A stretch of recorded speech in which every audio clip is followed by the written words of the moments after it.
the Star Wars character? Boss Nass. Boss Nass.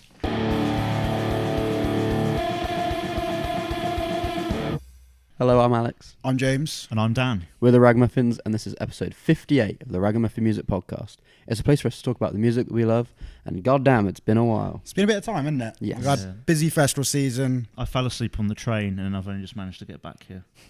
Long journey. Yeah. Long journey. Like a month ago now. Yep. I didn't know where I was, but I'm back now. Thank God Yeah. you had that reserved seat.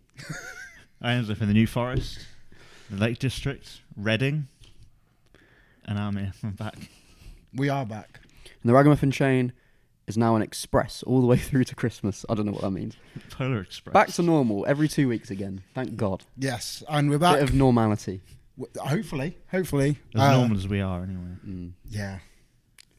We've got new music we're reviewing today from Tallah, 1056, State Champs, Fit for an Autopsy, and more.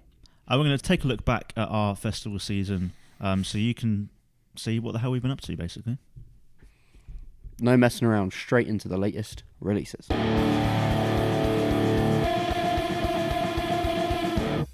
First up, it comes for you, Fit for an Autopsy. What, for me? It comes for you. They're after you. There we go. Well, at least it's not coming for me. I saw they were kind of doing like some interesting like promotion stuff on social media and getting like different band people to kind of like fill out a form. Like I saw Randy Blight from Lamb of God have one, and people were putting it out, and it was a bit like, oh, they're teasing something this soon after the album last year. And yeah, new song, new video. Will Putney must have been at work. I'm a very happy boy. It feels like they're kind of going a bit more back to their roots. They're going a bit heavier, which I am all here for. I'm a massive fan of it. I don't know what you boys think. Listen, unquestionably, this is a banger. I don't really have any sort of profound analysis of it, I'm the same. other than it's really fucking heavy and really good. It's great, but like, I think I keep repeating myself with like metalcore songs and deathcore songs. Like, it's just good. It's not like breaking any boundaries or reinventing the wheel or anything. They've just done everything that you want from this song really well. So I don't think I can criticise it technically. Fit be doing fit things. Yeah, Putney be doing Putney things. I think this is the angriest that Joe Bad has sounded in like quite a while. Yeah. Which is I mean, already he's already at like a baseline level of like ferocity on just a lot of their discography anyway. But I think what separates this song from a lot of other stuff in the same genre for me is like there's genuine intensity behind his vocals rather than just like someone who knows how to do the technique and is just going through the motions. So points for that, I guess. Banger. Music video is very cool. I will say that for sure. Before we move on, something's caught my eye. James, have you got a pot of honey in your bag? That's It's Alex. mine. He's got a pot Is of that honey. yours? Is that a little pot of hot honey? Just regular honey. Just regular honey. Yeah. Speaking of sweet things, there's a new Hail the Sun song called Blight. Yeah, it's good, isn't it? I feel like it's a great summary of their sound if you're kind of being introduced to them as a band. Yeah, ever since like seeing them at Trees during that set, I was absolutely blown away. Go watch the vlog and you can see. I've listened to them so much. New singles coming out. I think it's next month. Cut, Turn, Fade, Back. I think the new album's called. Is out. I'm really, really excited for it. They've released like a couple of singles now. The first one, War Crimes, I absolutely loved as well. I'm all aboard the Hail the Sun train right now. I'm really, really excited by what they're putting out. Yeah, this song and this band in general just feel like a real nostalgia trip. They've got lots of energy and lots of influence from. Well, I think what I'm trying to say is like if I listen to them, when I listen to them, I like wouldn't be surprised if you'd said, "Oh, they're like a throwback band from the early 2000s," with like the whole Sleeping with Sirens mixed with loads of other sort of emo and sort of mathcore crossover sounds they've got going on. But the fact they can still make that sound quite current today is testament to them as a band and their songwriting, I think. Sure. I do think I enjoy them more live. Mm-hmm. I think listening on record, there is times where it does feel a bit too nostalgia-y. Mm-hmm. But I mean, the live energy you can't. It was unmatched. Compete with. Yeah, for sure. Any comments? Didn't like it. It's not for me. You know that scene in the IT crowd when Jen applies for like that new job that opens up, and Douglas is like, "It's not for you, Jen." That's how I felt listening to this. So I'm not going to say it was bad, but it's not for you, Jen. Not my bag. It's not for me, Jen. Kublai Khan are back with a new song, Mountain of Corsicana. Well done. Pretty soon after Exhibition of Prowess. That didn't feel like that was too long ago. Was that this year? No. Late last year. Yeah, I think so. Talk amongst yourselves while I fact check it. It felt just a bit like generic Kublai Khan for me. It didn't give me personally anything like special.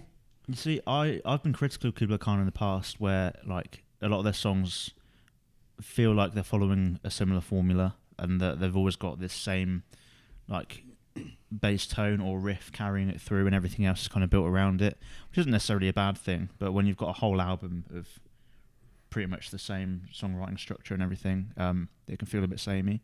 I feel like this song actually kind of varies things up a little bit, so I'm disappointed that it wasn't on the album to kind of change the pace of it a bit.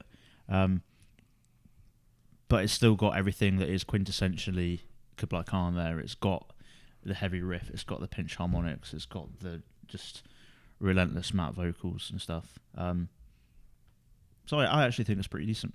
I don't love it. I don't think it's going to be like an instant classic of theirs, but I think it's nice to see a little bit of variation and maybe a little bit of growth, perhaps you could say. So it was a year ago. It was last September that album came out. So actually not as recent as I thought, but it feels a lot more recent than that. I think this was fine, I think I don't know what it is. I feel like they've like, I don't know, how do I word this? I feel like they've lost kind of the ability to deviate from the path that they're on. Like, I love Deviate from the Path. Deviate from the They're Path. a really good band. I don't know, I just felt like with Absolute and Nomad, there was a lot more going on across the whole album.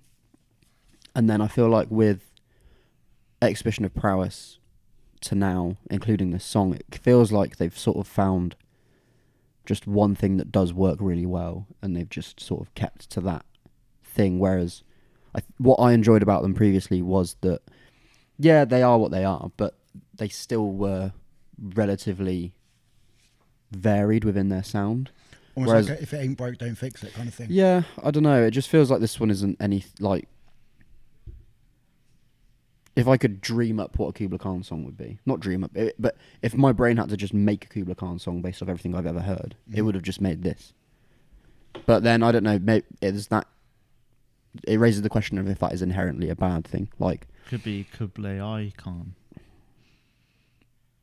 Wow, very good. Thank you. You don't need to say it's very good. It was No, very it good. was good. Okay. They'll let us know in the I'll comments. say you've it done was good. better. Yeah. You've definitely done better. that, We've got to warm up. We've been away for a bit. Yeah, exactly. I think it's an argument that we've kind of brought up before, is like the expectation of some bands is to evolve, whereas for some bands it's not. So it's like, and me as a listener, like, where do I pick and choose what bands I want? Because we're about to talk about it in a minute with the next single, with the State Champs song. State Champs are never going to be anything but what they are, and I'm absolutely fine with that. So then why do I, as a fan, have not the same response when Kublai Khan are kind of doing the same thing but within their genre? So all that to say, decent song. It's decent, yeah. Decent. Yeah. Last single then, Common Sense, State Champs. This one really, I don't know about you guys, I listened to our review playlist in order. Mm-hmm. And this one really, like, was jarring.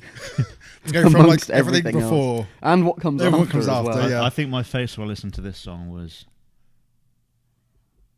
and that was about it. Yeah, it's I've fine. kind of not really got any feelings towards it. It's No. copy paste. It's a formulaic, State isn't it? Champ it's again, like, if it ain't broke, they've never hugely been a band for me where I've gone to necessarily listen to them on record. I've kind of picked up songs from them multiple times I've seen them live. Always a really, really fun, incredible live band. So much energy, and it's just like happiness. I think of State Champs, and I think of like Slam Dunk and pop punk and summer vibes. So they've never been anyone I particularly listen to on record. But again, I agree. It feels just like copy and paste. It's weird, isn't it? Because I haven't been excited about a new State Champs release like in years. But purely because I know what it's going to sound like. And it doesn't necessarily sound bad. Like, it's fine. It's State Champs. A State Champs song. That's it. But there's already, like, 4 or 5 albums worth of the same song. Yeah. So, I don't know. Like, good on your State Champs for, like, keeping going. Keep and trucking people still along. enjoy them. But I think the genre's kind of moved on. And State Champs are still there. I feel like as a that's general really kind of thing, interesting point, there is kind of everything you can do with pop punk has essentially now been done, really. And so it's going to take something quite new, groundbreaking, innovative in order to re-energize it in any way and If you make look it at- interesting. We've If you managed look to at, do like- every variation of the same 3 chords. Yep. If you look at all of their contemporaries from when I love pop punk, by the way. Yeah, it's a great from genre. when pop punk was like the thing, like neck deeper, way beyond what pop punk is. Like, they're writing stuff that is far more expansive. Story So Far have differentiated. Knucklepuck aren't really. I mean, they're still kind of a pop punk band, but they've done other stuff as well. Boston Manor, wildly different now. Like, feels like a lot of those other bands have sort of moved on, or at least Evolved. But then I get there's something to be said for the comfort of the familiarity, isn't there? Stay in the course. Yeah, good on them. Yeah, I mean, like, State Champs aren't really a band that I listen to like on record very often at all. I think during the summer I'll sometimes have some of their older stuff, like Off the Finer Things or like Secret Around the World and Back, in like a playlist and stuff. And if I get the chance at the festival, I'll always go and see them live because they're excellent. They're a really good like live band, really good summer vibe. But yeah, I don't really listen to them much, like on record. So. And they also, I don't think that's going to change with this song. they sort of already just nailed it with the finer things. So it's like, I'll just listen to that. Yeah. It's a great album, flawless album. So if I want to listen to that style of pop punk, it's done. Speaking of albums, Long goodbye. Talk to us, Ali. Talk to us. Where to begin? This is essential listening. I would go as far as to say that. If you, this is like, it's just great. I don't know where to begin. Like, I think this is fucking great. Like, it's sort of, it covers a different array of what metalcore and hardcore can offer. It kind of is era-less in the sense that it feels throwback-ish, but at times Also it doesn't. modern. yeah, 100%. But I think the absolute standout across the whole EP is the vocals. It's demonic and like, again, like genuinely feels like angry and like full of anguish and like it someone feels is- like there's pretty much every kind of screaming yeah. on this album. But I think also what sets this one apart from their first EP, which is also a banger as well, is I think maybe a bit more focus on atmosphere on this one. Like, there's an interlude track and there's a lot more moments where and it's not a lot, but there are a few moments where they pull back a bit, which then means that when they go full throttle again, it hits just that bit harder. So like the introduction of the clean vocals at the end of the EP is like, you know, it's there enough to just give you a different flavour, especially as it's coming to an end. It sort of is like a, even though it's a brand new EP, it came out like last week. I'm already thinking, well, what are they going to do next? Which How do they follow? is so exciting for a band that have like just 2 EPs out. They're fully formed in their identity as well, which is what's really sick. They know what they are. They know what they want to do, and I think I don't know, if you want to get into some metalcore that's like, how do I word this? bit harder than like. No disrespect. Not as accessible. A lot of people. Yes, it's not as accessible, but I think that is It's part of the appeal. a good thing. Yeah. It's part of the appeal for this. If what your taste in metalcore is stuff like Spirit Box and Architects and that, give this a go, because I think this will open up doors to a whole new world of what metalcore can be. Because we're not talking about it on this recording, but it's like the Amy Lee, Poppy, Courtney LaPlante collab is a good song, but the production it's the Jordan Fisherification of modern metalcore. Yeah. And I feel like bands like this and bands like Killing Me Softly, who put something out semi-recently, are like really consciously doing stuff that avoids that style of production. And it feels raw without being messy. Yeah. And, like, it that immediately is the sets it absolute apart sweet spot. And Yeah. it immediately sets it apart from other stuff as well. Yeah. I think the interesting thing that I found with this, in particular, kind of aside from everything you said with it, after now seeing them live at Burn It Down, which the vlog is out now, you can go see, this captures the raw and kind of live feel that they had on record, which you can't always get with a band, to have that intensity live and perform so well, but to actually capture that in a recording for it to translate across, I feel like this does that perfectly. And I listen to this and it puts me back in the attic and kind of gives those memories of it, and just watching everyone, including good old Mosh Barton, just throw the fuck down. Happy memories. You're like an unwanted piece of furniture being taken back to the attic. Back to the attic. Taken back to Or the the attic. Christmas decorations. Oh, happily put me back in the attic. Any thoughts, Dan? You've covered everything, really. Yeah. I used the word nostalgia already on this episode, and that's covered with this as well.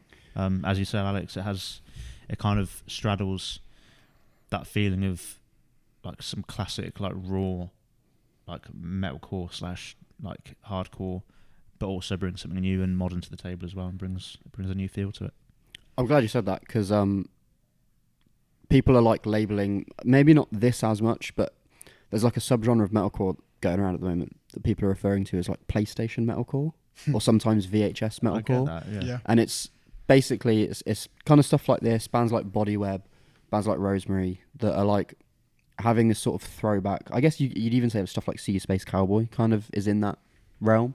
There's a playlist that I found on Spotify that has like so much. I'll link it in the description of this, because if you like this, you should go and listen to that playlist, because it fucks, basically. So yeah, PlayStation metalcore for the win. Death to fish metalcore. No, not death to fish metalcore. It's alright, it serves a purpose. What if I prefer Xbox core? No can do. Weekle? Red Ring of Death. Weakle. Wii was never in the conversation, man. No. It had its time and place. Come on, give it the respect it deserves. We got the brand new album from 1056 IO. I am by far the biggest fan of this band here. After seeing them last year at Burn It Down, just kind of listened to them incessantly. The singles that have been coming out, I've absolutely loved. Got to see them live as well and hear some of this on the tour. So the vlog's out, go watch that. I really love this, because I feel, for me as a fan, there's a nice development within this of kind of pushing forward where they've been before. There's more melodic parts to it. There's a catchiness to it. The riffs and the breakdowns just feel like they've been developed even further. And hearing like Aaron talk on stage about like the process of some of this and kind of where he was at personally earlier this year, and how like this was like the crutch that saved him from a lot, kind of now makes me think of this album in a different light as well. I think there are so many fantastic songs on this, and a band that are kind of pushing a bit more diversity in their sound, which makes me really, really excited, and I'm kind of just falling more in love with this band, to be honest, for me. I mean, some of the singles that stand out straight away, just from like when it was being released, like Pig, Earwig, I love. When listening to this as an album in total, I had to double check that I was paying for Spotify Premium when it came onto Life as a Chore, because I was like, why have I got an ad? It serves its purpose. Doesn't But it kind of breaks it up a little bit with that. And kind of then just going down to the bits where you've kind of heard Aaron do rap parts on like RLS before, but hearing it in the title track to kind of close it off just was kind of like a nice different way, and just showing them experiment more and kind of just see what they're capable of doing, and seeing them also then do that live and it was just him on his own on the stage on a stool, and then the band start to come out as the track was going on. It was a really, really cool thing to see, and I am a big fan of this album. Yeah, you touched on the rapping. I think my main takeaway from this album, particularly compared to their previous stuff, is the versatility and the diverse range of elements they've got going on. And whether they've taken a leaf out of their French counterparts and Landmarks or not, I don't know. But to have so much more rapping in there, a bit of like almost spoken word at times, but to still have like the massive snares and the heavy breakdowns and stuff, as well as a few sort of more melodic and ambient moments as well. It really ties everything together really well, and I think it's a really solid album. Although I think it's a bit more back heavy. I think it really comes into its own from Life is a Chore onwards, from that little interludes onwards. I think it's really, really, really strong. I think the highlights of the album are in that second half, but they're worth waiting for. Finally, we have the third album from Tallah, Primeval, Obession, Detachment. Stay tuned on the channel. Something may be happening. That's all you're going to get. It's been a slow burn for me. Like the singles that were coming out and I was enjoying quite a lot of them. But then once like the album dropped and I've listened to it in full, I view some of the singles differently and I have much more kind of favorability towards them. I don't think collectively as an album it's their strongest kind of whole piece of work. But I think some of the songs and what they're doing on this is also like a major step forward for them. Like they're finding more of a definitive sound. I think there's very clear influence throughout the album to Korn.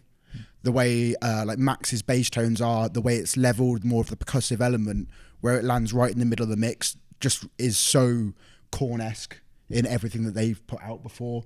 And they've spoken before about having like Monkey and Head like either side, so Fieldy could have his bass parts in the middle, and I feel like they're doing that here.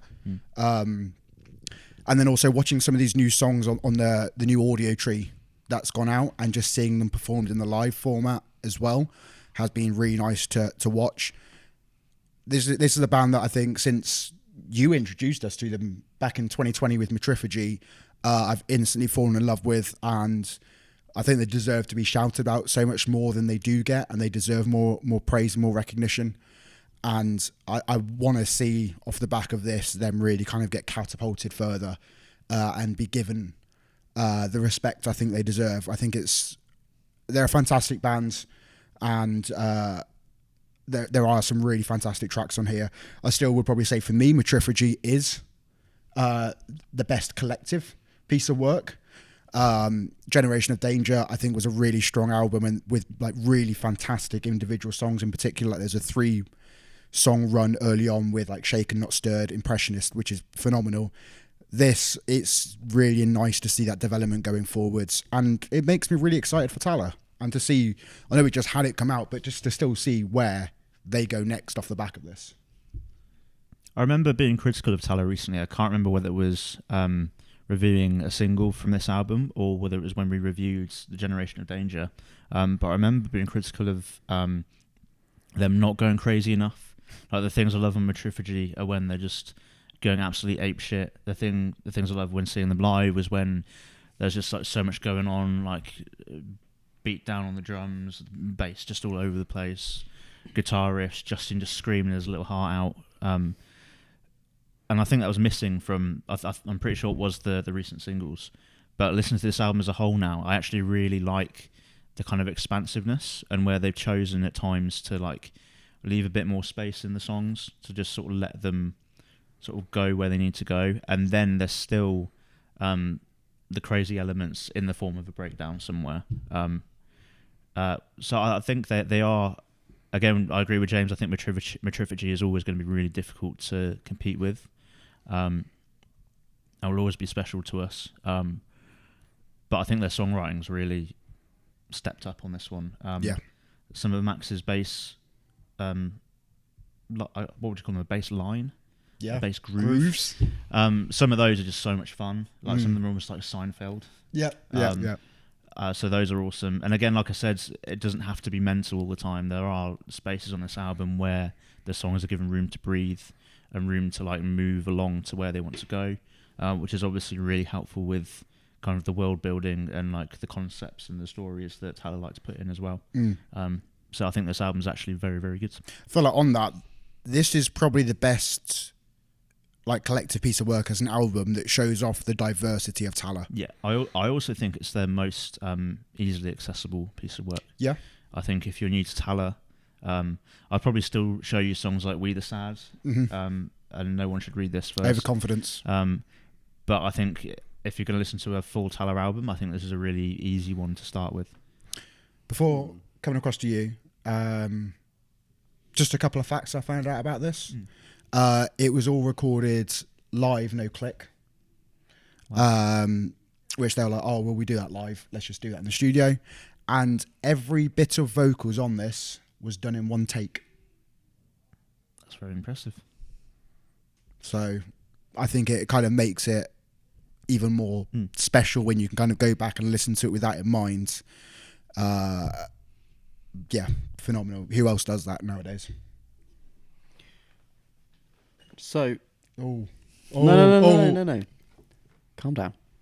Something you both sort of touched on is like a lot of bands will release like such a definitive body of work so early on that the rest of their career is spent just trying to chase that or match up to it in some way. Some bands will try and just follow it. Some bands will just completely evolve away from it. Tallah have somehow managed to do both. And I think that has resulted in this album, for me, even though it's still really early days, I think this might surpass Metriphagy for me. I think, like Dan said, the best parts of this album is actually the fact that there's a lot more give and take. And I think the sound design on this album and like the soundscapes they create is what make this their most immersive body of work yet. Don't get me wrong, Metriphagy is new metal, modern new metal bangers, start to finish. But I think the thing that's exciting about this one is that it feels a lot more varied. It feels like there is a lot more. There's a lot more going on stylistically, but not musically, in the sense that like it's not as busy. Do you know what I mean? Yeah. And I think, which then means that the moments where it does get really crazy and really hectic, they feel all the more like jarring in a good way as a listener, because it's almost like a bit of a lull of false chilled vibes, and then all of a sudden it's like, you stupid fuck, we're gonna go crazy again.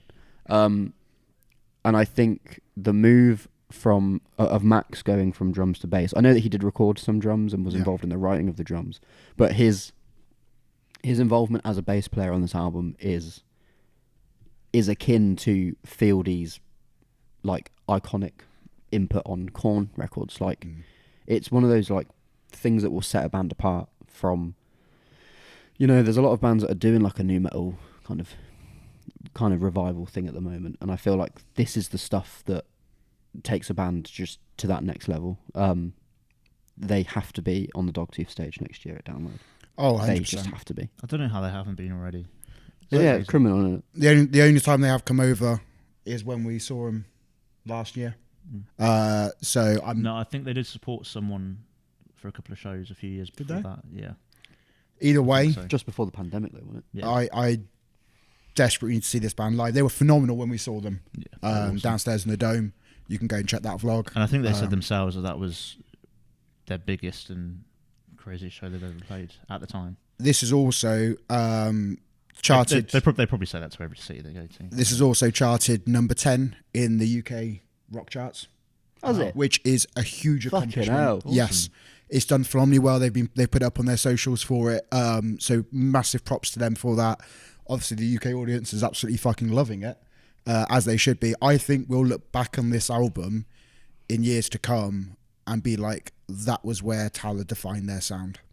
And I think this will be the point where, yes, they've had the other releases, but we'll look back at Primeval of like, that's where their identity was. It's going to be a bit of a slow burn classic, I think. I think by the end of the year, we'll be seeing it in a lot of people's end of year album lists. Maybe in ours. So, Could be. another humble brag that we're on the train early again. Don't fall asleep on it though. Don't fall asleep. Yeah. Only us predicting. Literally don't sleep on Only it. us predicting just the next generation of bands every time. Yeah, we're just too good, man. Harriet, Graphic Nature, Mouth Culture. Oh look, that's the pulse. Finger on it. You may notice some lovely T-shirts that we're wearing. We're now sponsored by Broken Day Clothing. If you didn't see all the news last week, you can use code Ragamuffins20 for 20% off all orders over £40. We've got lovely variants in tees. A lot of their clothing is inspired by music, inspired by nostalgia, inspired by horror. Yeah. I mean, look at Alex. He's got like a Master of Puppets T-shirt on. That's super cool. Looks banging. Sick as fuck. As we are now out of festival season, bands are releasing music properly again, and we're getting a lot more albums where it's been quieter. So, in the next couple of weeks, we've got I Prevail with Violent Nature, Dying Wish. Sorry, no. I just remember that you do the whole list and then we talk about it. I Prevail with Violent Nature, Dying Wish, Flesh Stays Together, President, King of Terrors, Orbit Culture, Death Above Life, and Biffy Clyro with Futique. What are we most looking forward to, you boys? I think a lot of these are ones that are going to be as much intriguing as... Well, I'm as much intrigued by some of these as I am looking forward to them. It's hard to know where Biffy Clyro are going to go with this new one. Mm-hmm. The singles have been pretty contradictory so far. I mean, I think it's probably just going to end up being another Biffy album, radio rock album, but we'll see. That doesn't mean it's a bad thing, by the way.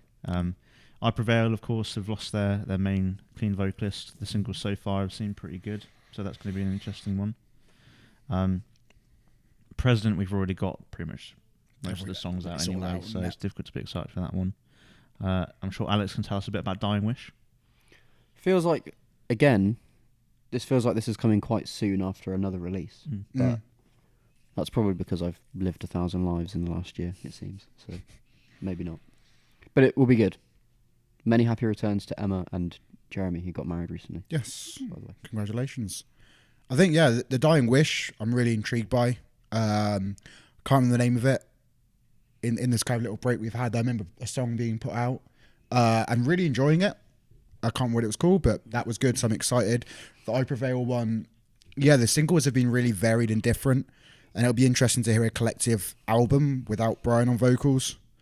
And I'm intrigued to listen to the Orbit Culture one. After we saw them support Trivium in Oxford, I enjoyed that. They've been added on the Bloodstock lineup for next year, which I'm getting quite excited for.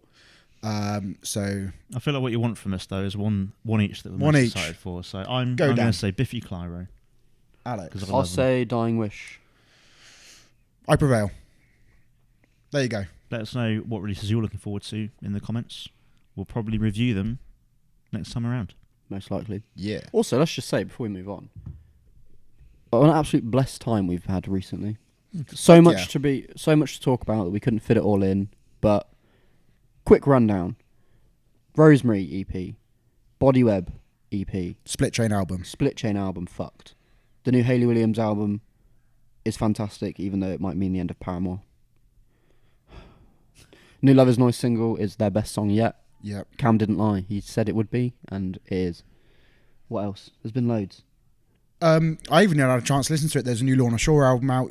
I enjoyed the singles, but I haven't even had a chance to listen to that yet. Just new been Mouth busy. Culture single this Friday. There's that. A new Carnival song dropped today, which I've had a brief listen to, and that sounds really cool. Lestal released Exist 2. Yep. So let us know in the comments what you've been jamming to lately, because we've probably missed quite a lot, but it's been bloody great. We've been blessed with many fantastic So you go listen songs. to what we just said, and then we'll go listen to whatever you say, and then we'll meet in the middle next week. Yeah. Next week? 2 weeks. We'll catch up next time. Yeah. We'll get to it. We've also been blessed by a few gigs.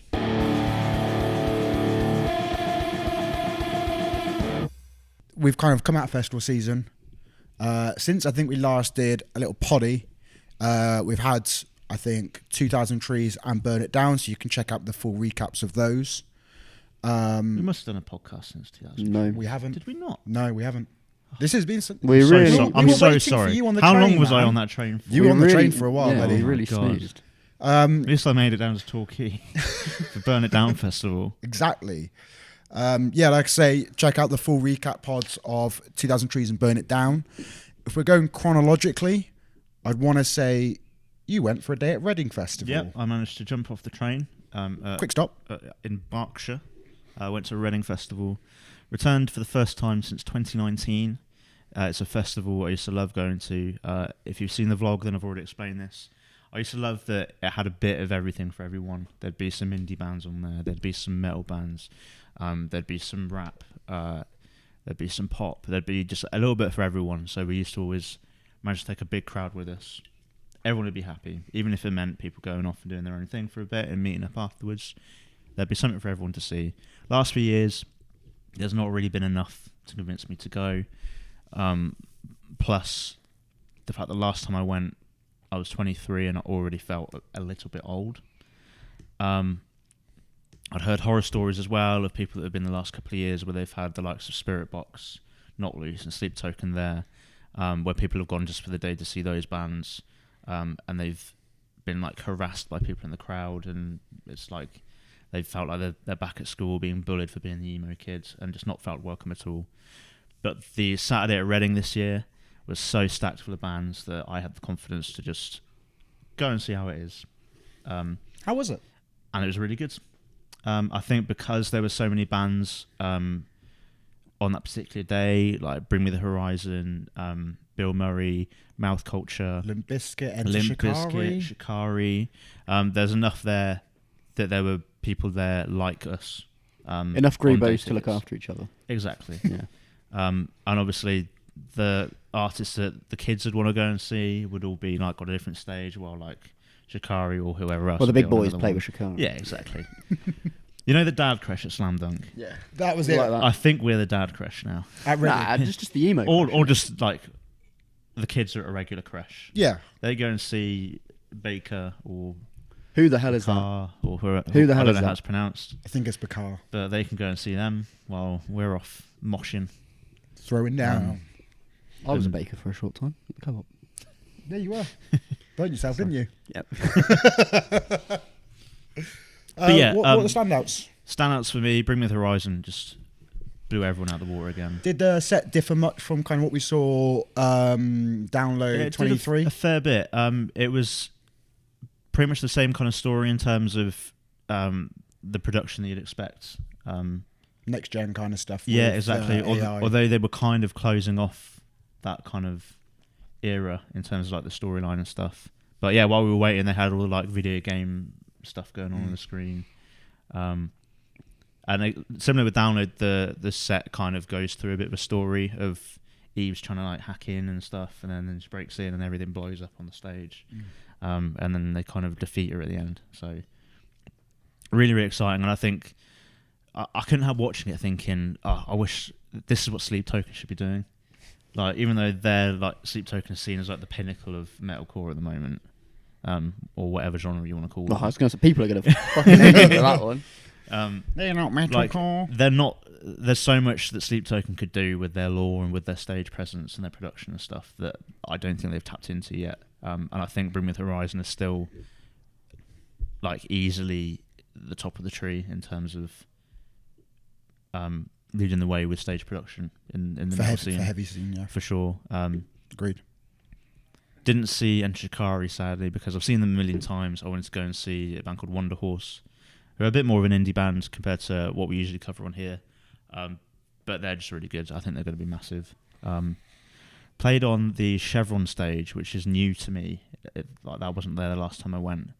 But it's basically got lights set up above your head as well. So I don't think a lot of the guitar bands were doing it, but we saw Example in there. And he's utilised it really well. Like, it just looked really cool. It felt like being in a nightclub kind of thing. So Sick. I think for like a lot of the electronic and like dance music artists, it's a really cool stage. I think it's got potential for guitar bands as well. I think it's just they don't really use that kind of production very much. Bill Murray was sick as well, goes without saying. Mouth Culture seemed delighted to be there, as did South Arcades. Main Big up stage? seeing an Oxford band on the main stage at a major festival. It's fucking awesome. Fair play. But yeah, all in all, we felt welcome enough. I don't think we would have wanted to be there for the whole weekend. Because looking around, like there were moments where there were like looking around thinking, oh, these are all children. Like, what are we doing here? Mm. But then once you're off to the stage seeing a band that you want to see, then You forget about surrounded by people that are like you and like-minded and stuff, it's all fine again. So it was a really good day, to be fair. Vlog on the channel. Mm-hmm. You saw This Wild Life. When was Yeah. that? That was very recently, though. That was a bucket list thing for you. You got a tattoo of that album. Yeah. Anniversary set. Yeah, let's go there. Terry Tibbs, talk to me. Anniversary sets, talk to me. 2 in 2 weeks actually. So this is the first one. Go for it. They played Clouded in full front to back, 10-year anniversary, and then they played a few extra bonus fun ones at the end. We like bonus fun things. It genuinely. By the way, my first time at Islington Academy. Have either of you been? I don't recall. Very cool. I might have been there for the Wonder Years once. It's in like the Westgate in Oxford. Yeah. Imagine an O2 Academy is in the middle of that. Oh, okay. Yeah, I weird. haven't been there. Weird, but cool vibe. All right. Size-wise, I think it's comparable to the O2 in Oxford. Halfway between upstairs and downstairs. Okay. Sorry, that's just that made me think of a David Brent quote in my head. Anyway, so that's the sort of size it was. It felt genuinely like it was a room full of people that have waited 10 years to hear that album. Like, it was really, really loud from front to back. What about from side to side? And from side to side. And it was like, they even said there were songs on that album that are deep cuts that they said even on the tour, it felt like a risk playing these songs. Even though people knew they were coming to the Clouded tour, it's like, you just don't even know if people are going to sing along. And I think him saying that probably led to those songs getting like maybe the biggest sing-alongs of the night. Yeah, because like they would have proved them. It's wrong. almost like a bit of like, well, actually, I do know this song, so I'm going to sing it louder. But I mean, they were just fantastic. Kevin as a front man, for even though they're an acoustic band, it was like one of the most hyped frontmen I've ever seen, and like just really great command of the crowd. They did this thing where they played their song Puppy Love, which for anyone that doesn't know is just a really, really cute love song. Before they played it, they were like, show of hands, who's the couple that's been together the longest in the room? He was like, everyone put your hand up if you've been together for 5 years. A bunch of couples put their hand up. What about 10? What about 15? What about 20? There was one couple that had been together for 21 years. And he was like, right, get to the middle of this room, everyone form a circle around them. Oh. He was like, we're going to play this song and you're going to slow dance together. And it was just beautiful. It was just one of those really sweet moments. Bryony was in absolute floods of tears. She was like, it's just so lovely. Nice. She's going to hate that I said that. But I just loved it. It was like I said, a bucket list band for me to see. I hope I don't have to wait another 10 years to see them live, basically. Is that just because they hadn't come over? And actually, if you were that girl that was really, really drunk in the crowd, annoying everyone, I hope you had a fucking terrible hangover the next day. Awful. Was it twat? They just don't really come over this way? Yeah, pretty much. They're a small band. And it's a strange one because obviously they're an acoustic band, but they are within the alternative and pop punk scene. So like the last tour they did here was supporting Yellow Card, which is a really cool tour, but like I mean, we're never going to know, but it's like the alternate reality of what if they were playing with other acoustic artists, where would they be size-wise and like, but I don't know.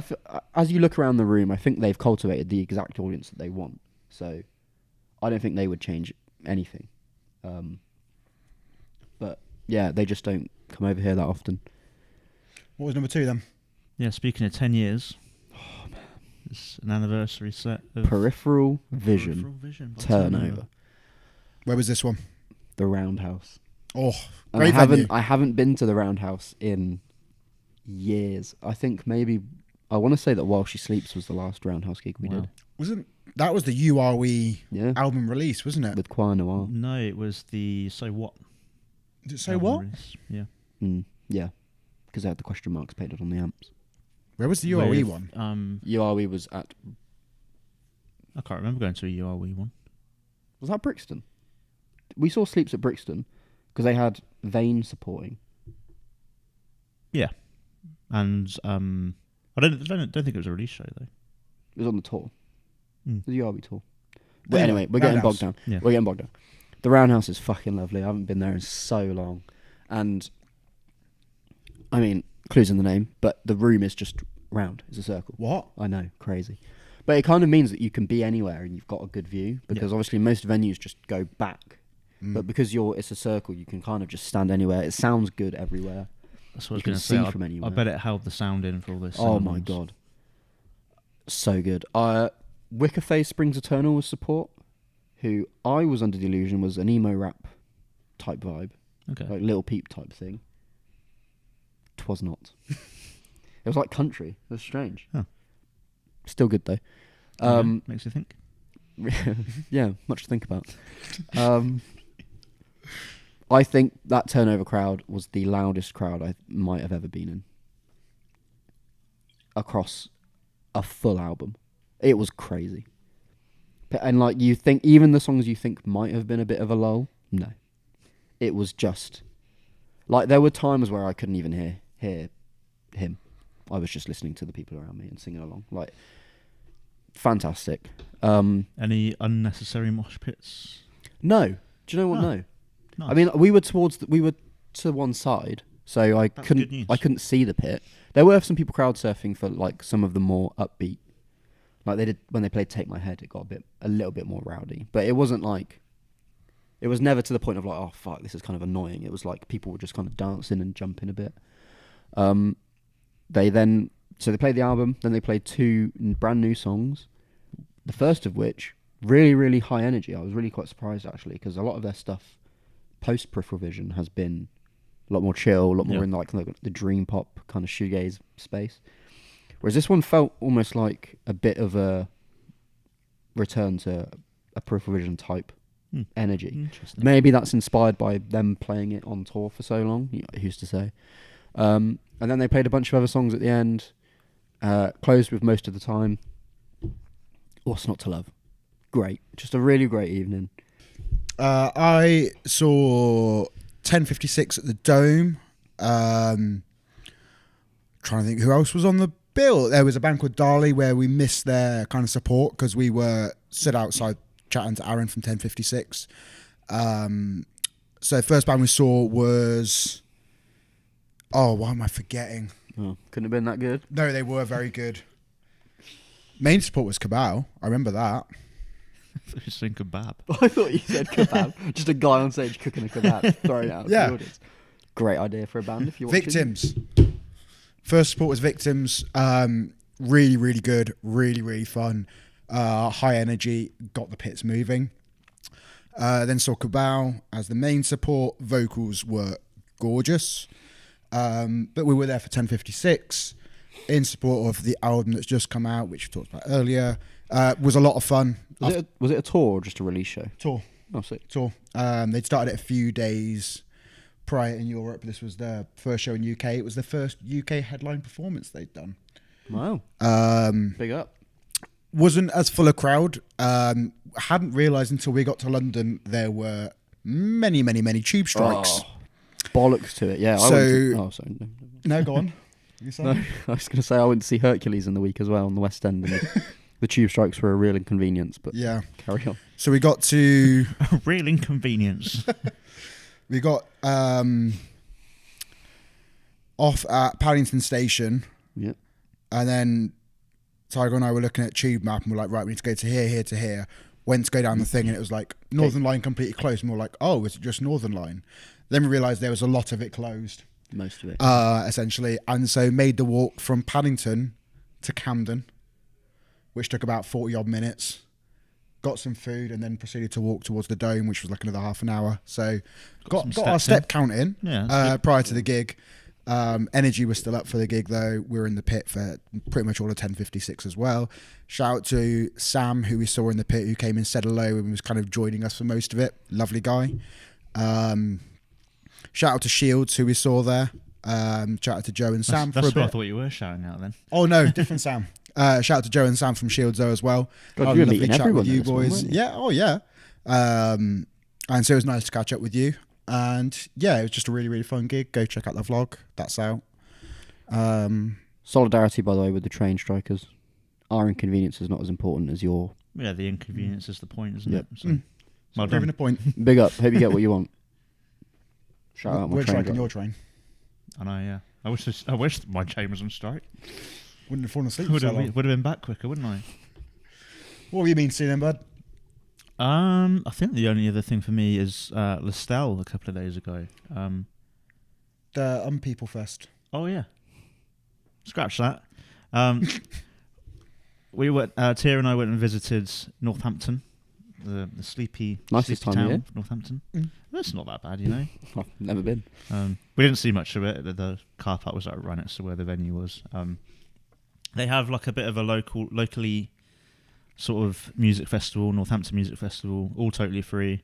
I think most of the point of it is to showcase all the venues and lots of local artists around the city. We only went for the headliner. Which was support grassroots music then. Yeah, if you're local to Northampton, then get over and support all the bands and artists and stuff. It seemed like it was a really good day, and Or get over and support the carvery. yeah, all Toby Carvery. Yeah. It seemed like it was a really well run event. But we were there for People, of course, who put on a really good headline show. I've not seen them headline before. I'm going to say that again. Keep that in, I was please. going to let it slide, but carry on. I've not seen them headline before. But they filled like about a 50-minute set with basically every song they've released so far. A couple of covers. I think they played that new unreleased one as well, which they played at Trees. Yeah, really awesome set. Sound was great. It was a nice little setting to be in, kind of a market square in Northampton. And it seemed that everyone was going to like the barrier to chat to the band afterwards as well. It feels like, because I believe Jake is from Northampton, so it's a bit like a homecoming for them, I think. A shame we couldn't make it to see them in the Underworld, but that Northampton show was awesome. You had fun with the tube strikes because that was the same day as 1056. They would have been, wouldn't it? Another up and coming band. I've seen Lestel at Truck Store in Oxford for a nice little vinyl release show for their EP. Really, really cool. It's the loudest band that we've had in that store. So that was very exciting. I think Mike was messaging me beforehand. He was a bit worried about how loud it was going to be, and was generally being a bit like, "Is it going to be all right though?" But it was fine. It was quite loud, but we encouraged everyone to have their loops or their earplugs and stuff in, and they just took the floor, high energy. They treated it like they were playing at Download Festival. It was just a really, really unique experience to have a band like that playing in a little record store. So really grateful for Lestel's coming down, all the people that came to see them as well, and it was just a really awesome and memorable release show ahead of their headline tour, which has probably already happened, but if it hasn't, then go and see them. And definitely check out Exist, both Volume 1 and 2, which are both out now. We've been busy boys. Yeah, it feels like we go for months with like not much gig talk to do, but there you go. A lot of It's like a train. Pesky festivals around the way. It's like a train. You're waiting ages, and then all of a sudden fall it's asleep and you miss your fall stop. asleep on one forever.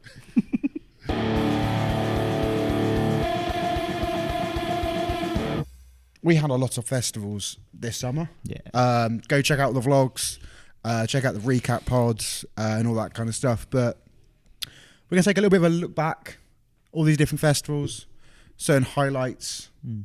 We've already done in-depth reviews of pretty much all the festivals we've been to. So we're not going to do that. We're not going to chat too much about them. We're just going to talk about some of our highlights. Yeah. I mean, we started off with... and our fondest memories. Started off with Slam Dunk. South again, Hatfield. It feels like home and always a fun way to start off festival season. I feel it was a really, really strong lineup this year in total. one of the best. I think it was really fun. There was just so many bands to see, and bands that I didn't get a chance to see that I would have liked to just because of clashes, which is always kind of like, there's a good side to that. We're also one of the Slam Dunks where I had like the best run through, where there wasn't really many gaps on there. And like I think back to it this year, and three things stand out, and it's the Electric Callboy set, because I don't think I've ever laughed and smiled so much watching a band live and just felt pure fun and enjoyment. The Landmark set and seeing Matt come out and do a Line in the Dust was phenomenal, and to hear the new songs live, or some of the new songs live for the first time. And then Stray, of what will be, that'll be their final UK festival appearance at this point, because we know they are closing it down with the UK tour late this year scheduled and everything. And like throwing out vinyls and Drew just playing frisbee with them. And it's just like, it was just a really fun they didn't day. give a fuck at that point. Yeah. It was just a really fun day. Had a night out. He got some distance on some of them as well. Weather was beautiful. Food was good. I couldn't complain.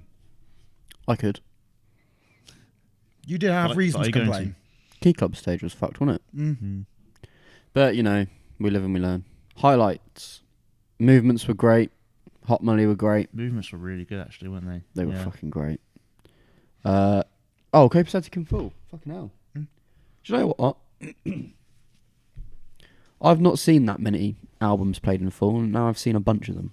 All this So year that's as well. mad. All Yeah. thanks to Slam Dunk. How about you? Yeah, You love Epic Slam Dunk? Stray were my highlight for sure. Yeah. I think the thing with Slam Dunk is just you're always running around like stage to stage.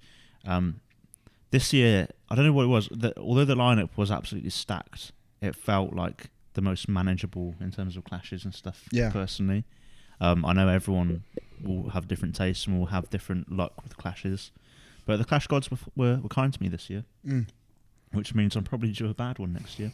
So we shall see. 20th anniversary next year, I believe it is. Yeah, I think so. So I'm reckoning they'll pull out all the stops for that, Mm-hmm. and we'll see what happens. After that, Download Festival, baby. Download Festival. Was it our best one yet, maybe? I think it was. I think so. Right, well, there you go. That was easy. Had everything. The bands were great. The lineup was great. Mm-hmm. The weather was adequate. And we just had a good vibe. The campsite was fun. Yeah. The meetup was really fun. Yeah. Meetup was That was fantastic. really cool. It's really nice to like meet so many people, and also meet like the other creators who like kind of interacted with as well, and to actually do all of that together in a place like Download, I think it just made it feel really special. And so very, very grateful to have had that opportunity, and hopefully we can do something like that again in the future, because I think it was really nice. My highlight, I think, was the Giant Ball of Death. Giant Ball of Death. Hell yeah, that was good. Yeah. I'll talk about a low light. In hindsight. Go on. You said it earlier, and I've been thinking about it ever since you said it. Do we think, in retrospect, the Sleep Token set was a bit of a letdown? I've been on record to say that I didn't enjoy it. I think it was fine. I think it was kind of what I expected. Like I said, I think it was like their first like big major festival headline performance. Have they not done some in Europe earlier? Well, maybe like This the summer. week before. But in terms of like their rise to glory has been pretty quick, so they've probably not really had much time to adapt to that size. Yeah. But yeah, like I said, comparing them to Bring Me the Horizon, I think because Bring Me go deep into like their lore and like their story building and stuff. Sleep Token have even more potential to do that than Bring Me does. Yeah, I think So maybe I that's think why. in the future I think, that's probably something they'll look at doing. yeah, I think the set. Let me be clear. The set itself was really good, and I did enjoy myself. But I think, in hindsight, there was more potential for stuff they could have done that they didn't. Yeah, and But yeah, I and think it you're also right. wasn't my favourite time I've seen them. What was? Wembley, I would say, for you, wouldn't it be? Probably would be Wembley. Yeah. Damn. Takedown was mad, wasn't it? Any I highlights? mean, they've been great every time I've seen them, but yeah, there's probably more they could do with that headline set. I'll give you that. Highlights. Do you know what? Green Day were fucking great. And I know that seems obvious, but so much of my focus going into the weekend, headliner-wise, was on Sleep Token. And it's the same for Korn, actually. I didn't really give Green Day or Korn much thought, just because I kind of... Weirdly, I just knew that it was going to be good. So I just Kinda kind of... passed I it just by. didn't really give it much thought. So then when it was as good as it was, I was Yeah. like, fucking hell, this is mad. And like... It was just one of those, for Green Day especially, it was just one of those perfect moments where, you know, we were all together, we had enough space around us for us to be having fun without, you know, inadvertently winding someone else up, but it didn't feel like we were in a spot that was dead. You know, The moment where it rained during Wake Me Up When September Ends was biblical. Setlist was The great. set list was flawless. Yeah. Even the stuff that they played that was like newer, I still really, really enjoyed. Mhm. Like, I don't think they played one single dud. And again, I know that they're a tried and true. They've been around for so fucking long, but that was genuinely just a masterclass in how to headline a festival. Yeah, it was, And it was really fun. open the weekend as a headliner as well. Yeah. I think I look back at it and the Loathe set really still stands out to me. Like the first time we'd seen them in quite a while. Oh god, I forgot about that. And really kind of had that longing to see them live again. And so like I was going into it like highly anticipating that set in particular, and it just surpassed my expectations. Like even the production they had on it that early in the day I thought was absolutely phenomenal. So that really is like one of the key standouts for me looking back. I was really pleased to see Lestal on the Dogtooth stage. Obviously they played on the ROP camping stage the year before. I remember when I saw that announced, I was like, that's great, but they deserve to be on the main lineup. So they finally were.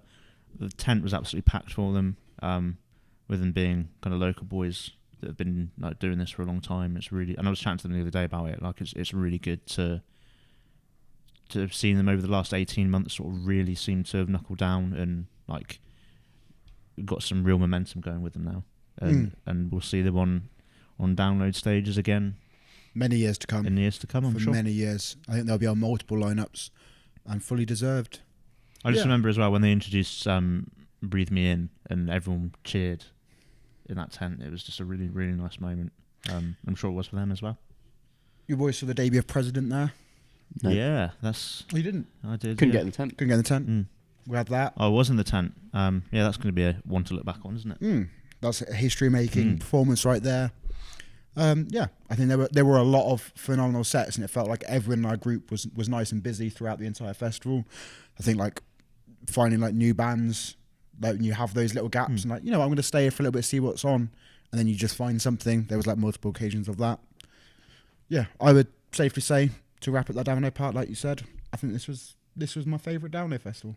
I think aside from Trees as well, because there's always just, it seems to be loads of our viewers there. Download this year felt like the most that we've been able to hang out and, as a group, and chat with, not just a group, but chat with some of our viewers and stuff. Yeah. Oh god, yeah. Yeah. And not just at the meetup as well, just throughout the time there, around the campsite, the festival, the whole time. It was really fun.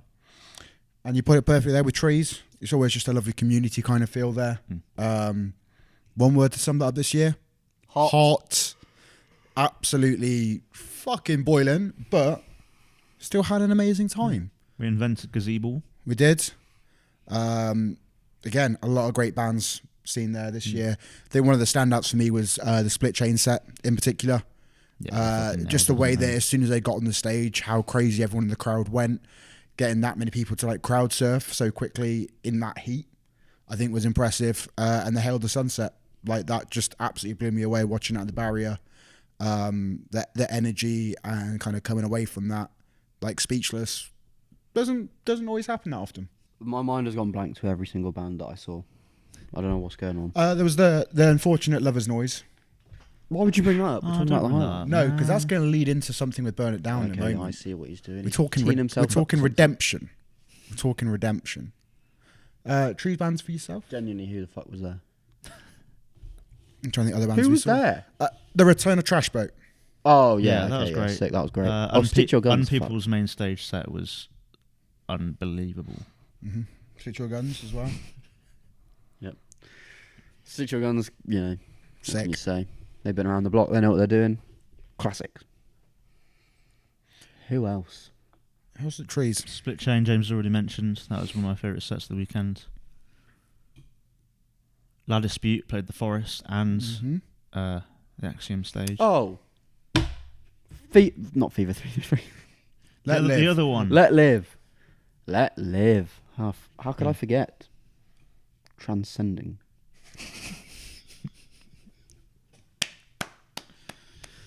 We are so back. And then, capped it off recently. Burnt Down Festival. Made the trip down to Torquay. I'm feeling silly now. Oh. You're feeling silly. Great. Torquay, Burn It Down. Like Can I say say something? Go on. Trees, I love you. Trees, I love you. But this year has cemented it for me. Burn It Down's my favourite festival. Yeah. Oh, I think this And I year think was special. it's the one. why? Why? Why? Tell us. Vibes, immaculate. Sleep, not in a tent. Venues, sick as fuck. Community vibes, on point. Lineup, never misses. Something about the fact that it's a lot of... Well, for most bands that play it, it's the end of their festival season. There seems to be a little bit of extra oomph that they give. Whereas, I guess if you see a band sometimes in the middle of the festival season, if they're doing fucking like 6 weeks of it... They might be like, it's just another festival. Yeah. Whereas that one, We're it's off very to another much one like... tomorrow. Yeah. Whereas Burn It Down's like, well, this is the last one. That's fucking... And Burn It Down, it doesn't feel like any other festival that we go to. Yeah. Yeah. So... It's unique. Something that we say about Trees is like we would go every year regardless of the lineup, and I now feel that way about Burn It Down. Agreed. You know, if Download drop an absolute stinker next year, it won't happen. Burn It Down wouldn't even drop a stinker, so it's not even. It's not even possible. up for They discussion. wouldn't dare. It's They not wouldn't dare. possible. Go on, Matt, drop a stinker. I dare you. Couldn't do it. Burn It Down, drop a stinker challenge. Failed. The Lovers Noise set was phenomenal. Yeah, cracking. Absolutely fantastic. I'm trucking along here. Cracking set, Gromit. I'm trucking along here. It was absolutely phenomenal. Like hearing some of the new stuff live was absolutely fantastic. Split Chain, as always, phenomenal. Froze Mode in Apple and Parrot was just off the fucking You know wall. what? There's a couple. I say a couple of days. The festival is a couple of days. Yeah. Alex had a really silly time. Josh had a very silly time on the Saturday as well, and that's what I live for. Yeah. Just Silliness. because Burn It Down is probably the most like professional we are at a festival all year, because they're the one that we're very grateful give us like the most access of any other festival does. But it's the silliest that I've seen Josh and Alex like all summer. Oh, I don't know what to say. I had a The fucking silly great... I billies, loved they had a every really single nice second time. of it. Even, I don't want to say the work, but when we're doing the press stuff, it doesn't even feel like work. Like, Yeah. I'm sort of sat there like having, not an out-of-body experience, but I'm trying to like contain the... like, I'm sat there and I'm thinking to myself... Is that your microphone? Yep. And I'm sat there and I'm thinking to myself, I'm talking to bands that I fucking love, about music that I love, at a festival I love.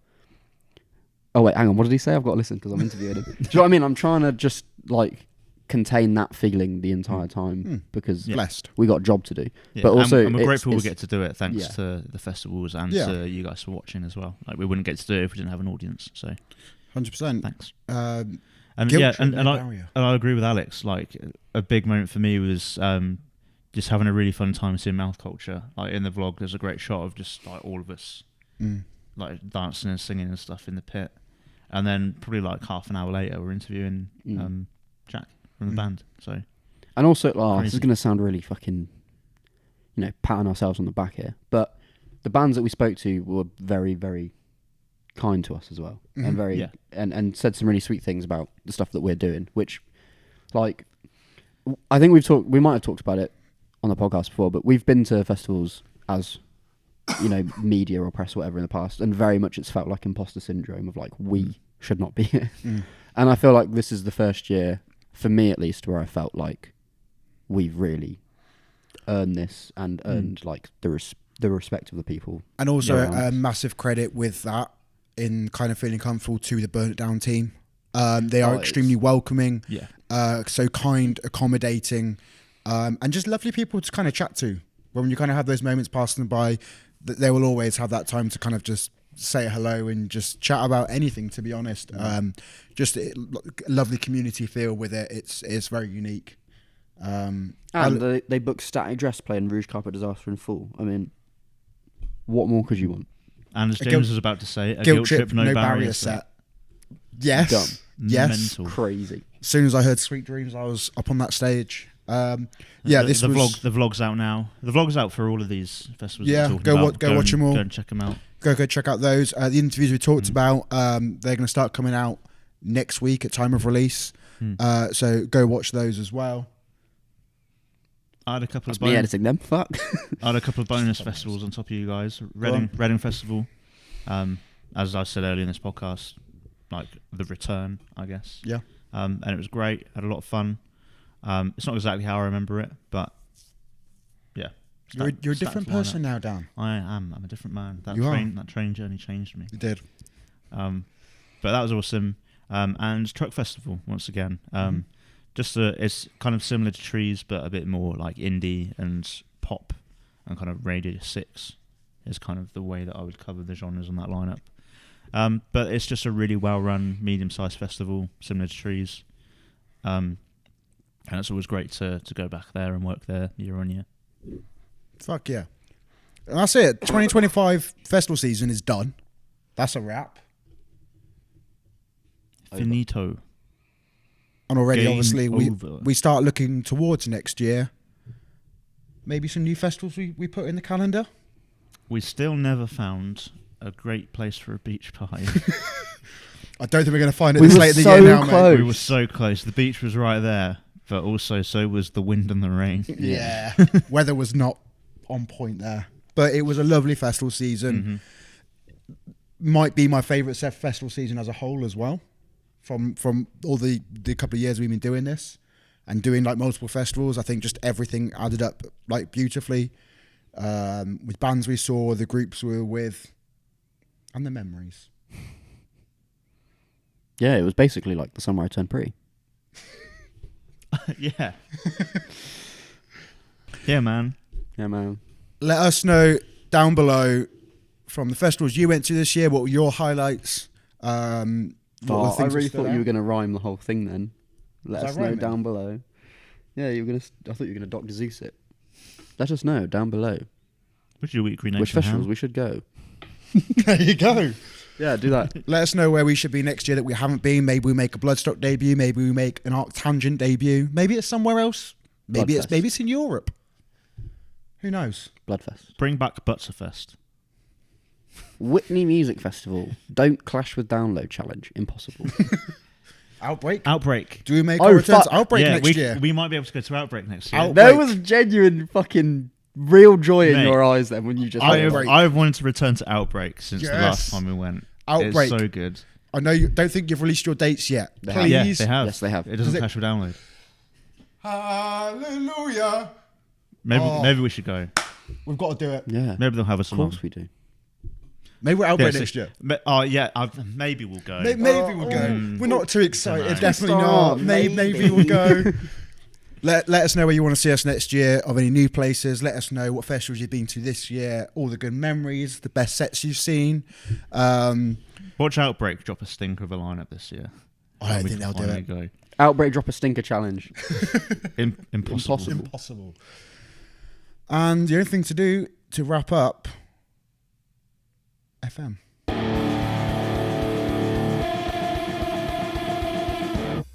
What is FM? So glad you asked. Ragamuffin FM is a playlist that we curate every 2 weeks along with this podcast, where we put in 5 of our favourite songs at the moment to make a 15-song playlist, because there's 3 of us and 5 songs each makes 15. Quick maths. What we're going to do here is we're going to spotlight 1 song each and just to sort of wet the whistle of the playlist, and then you can go and enjoy the rest of it. Dan, you ready? No. James, you ready? Yeah. Oh, fucking hell. Go on then. I am going to put a live version of a song. It's not from the new album, but Tallah did the audio tree. Overconfidence is my favourite song by them, and it's on the audio tree, and it's really fucking sick to hear a nicely live recorded version of it. That's my spotlight. Sick. He's still searching. I'm still having a look. My It's got to spotlight be good. is going to be A Starlit Ballroom by Rosemary. This is a Merseyside metalcore band, self-proclaimed baddiecore, and their EP fucking rules. They're a really great, exciting band, and I feel like we're living in a time where... Living in a time? What am I talking about? We are living in a I time. feel like at the moment, for me at least, it's been really... I've been like stumbling across a load of like smaller bands, particularly within the UK heavy scene, and it's really exciting for me because it's like the one time where Spotify's algorithm has actually started working, and it's throwing me up this. So cheers. Daniel-san. I'm still going, but I think I'm nearly there. I'm going to give you the song Shells by West Side Cowboy. They're a band that I think are going to break through real soon. They kind of straddle the line between indie and emo music, and I think a lot of our audience will like them. Sick. Oh yeah, Ragamuffin FM will be linked down below. Vlogs on the channel, interviews coming soon, more perfect gigs coming soon. It feels genuinely brilliant to be back in this room. You know It's what? nice. I think we're back. We are so back. We back. Subscribe, like, all that kind of usual stuff. Socials, Ragamuffin666. Go following all of that. And we'll see you soon. Yeah. Maybe in 2 weeks. Thanks for your patience while we were waiting for Dan to get off his train. Yeah. But the train's in the station, and now we can go full steam ahead. I'm going to stick to the replacement bus service from here on in. I reckon it's a safe bet. Yeah. Bye. We'll see you in a couple of weeks. What's that banging? Don't know. Your mum. That's his mum. Hey, that's what I'm talking about.